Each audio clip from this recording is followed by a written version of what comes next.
Ang mga poloka ay mga amphibian na kabilang sa order na Anura, na nangangahulugang, walang buntot. Sa higit sa 7,000 species sa buong mundo, ang mga poloka ay matatagpuan sa halos lahat ng bahagi ng mundo, maliban sa napakalamig na mga rehiyon tulad ng Antarctica. Ang mga ito ay hindi kapani-paniwalang magkakaibang sa mga tuntunin ng laki, kulay, at pag-uugali.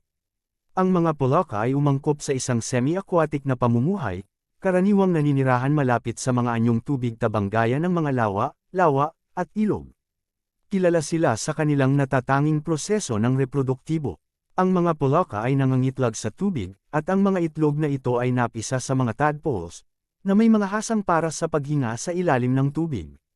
Habang lumalaki sila, sumasailalim sila sa metamorphosis, na nagiging mga poloka na may sapat na gulang na may mga baga upang huminga.